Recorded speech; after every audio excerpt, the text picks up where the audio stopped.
Make English your habit. A soft winter morning light slipped through the window as Ayan sat alone at his small wooden desk. It was the same routine every day. Wake up, scroll the phone, get lost in random videos, then regret wasting time. But that day was different. His eyes fell on a sentence he had written on a sticky note weeks ago. Make English your habit, and English will make your life. He had written it during one of his motivated days, but like most of his plans, the motivation disappeared the very next morning. Still, something inside him paused when he saw the note again. English had always felt like a wall, standing tall between who he was and who he wanted to become. Ayan wanted confidence. He wanted opportunities. He wanted to speak without fear, no trembling voice, no hesitation. But every time he tried to learn English, he quit within a week. He sighed deeply and whispered to himself, "Maybe I'm just not made for this." Just then, he heard his mother call, "Ayan! Breakfast is ready!" He looked at the note again before leaving the room.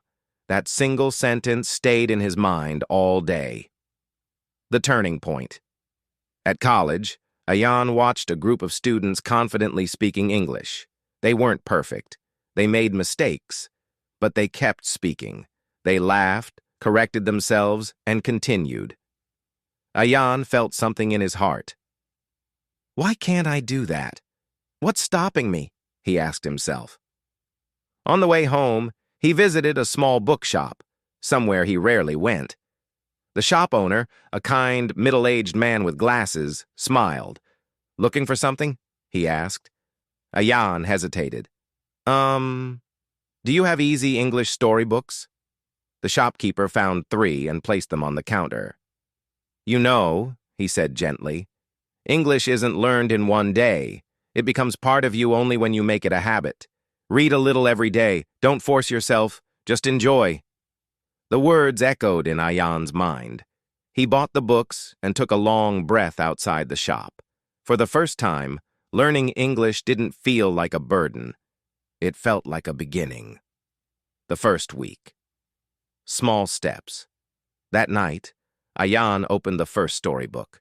The first page looked easy, the second page too. But soon he reached words he didn't understand. Before, he would quit. But this time he remembered the shopkeeper's advice. He didn't run to a dictionary. He didn't panic. He simply kept reading. When he finished 3 pages, he felt a small victory inside him.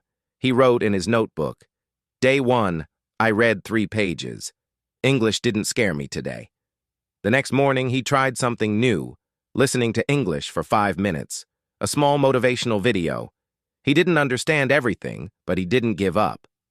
By day 5, something surprising happened. When he opened his storybook, the pages didn't look so scary anymore. It was like his mind had accepted English as a friend, not a threat. By the end of the first week, Ayan felt a change. He wasn't learning English for marks, for exams, or for showing off. He was learning it for himself. The next month, habit takes root. Ayan set simple rules for himself. Read 5 minutes daily. Watch 1 English video daily. Learn just 5 new words daily. Speak 1 sentence daily. Not hard, not scary, just small steps. Some days he didn't feel like learning, but he reminded himself, consistency beats motivation. Slowly, English became part of his routine, like brushing teeth or drinking water. Even if he was tired, he would still read a little, or listen a little. One morning, he caught himself thinking in English for the first time. It wasn't perfect. It wasn't fluent. But it was happening naturally. He smiled proudly. Fear of speaking. Reading and listening were getting easier, but speaking, that was the real challenge. Ayan feared making mistakes. He feared people laughing. He feared sounding foolish. One day, while practicing English sentences quietly in the park, he noticed a little girl struggling to ride her bicycle. She kept falling, but she kept getting up. Ayan smiled.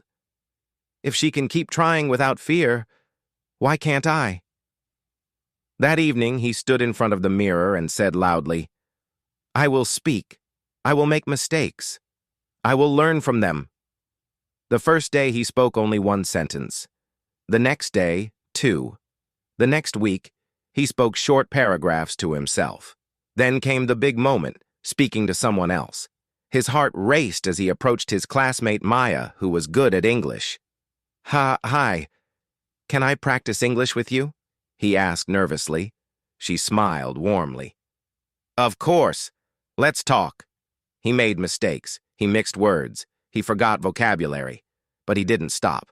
For the first time, he felt proud of his imperfections. The power of habit. 30 days passed, then 60, then 90. English was no longer something Ayan studied. It had become something he lived. He watched English videos while eating breakfast. He listened to English podcasts on his way to college. He wrote a diary in English before bed. He spoke with Maya 3 times a week. Little by little, English became a habit woven into his life. There was no pressure, no fear, no overthinking, just growth. Habits are powerful. They shape who you become. Ayan didn't become fluent overnight, but he was becoming better every single day. The opportunity. After 6 months, the college announced a youth leadership competition. Students had to give a short speech in English. Ayan's friends encouraged him to try, but he shook his head. No way. I can't speak on stage. That night, he couldn't sleep. He thought about the old version of himself, the one who always quit. He whispered, if I don't challenge myself now, when will I? The next day, he signed up. The moment he walked onto the stage, his hands trembled. Sweat gathered on his forehead. His heart pounded so loudly he thought the audience could hear it. But then he remembered something. English is my habit now. I don't fear what I live with every day. He took a deep breath and began, Good morning, everyone. Today I want to talk about a simple idea. Make English your habit. His voice cracked at first, but he continued. The more he spoke, the more confident he became. He shared his journey. He shared his struggles. He shared how small daily habits changed everything. The audience listened silently, deeply. When he finished, the hall erupted in applause. Ayan didn't win first prize, but he won something bigger, his own respect. The transformation. A year later, Ayan was a completely different person. He no longer hesitated when someone spoke English to him. He no longer feared reading difficult sentences. He no longer avoided conversations. He had become confident, not because he was perfect, but because he had practiced consistently. People started asking him, how did you learn English so well? He always smiled and said, not in one day, not in 1 month, I made English my habit. And my habit built my future. The message. Your journey might be like Ayan's. You may feel scared. You may feel lost. You may feel like English is too hard. But remember, you don't need perfection. You don't need big goals. You don't need big motivation. You need small daily habits. Read a little, listen a little, speak a little, write a little, and don't stop. One day you will look back and smile because English will become a natural part of your life, your confidence, your success, your identity. Make English your habit, and English will make your future.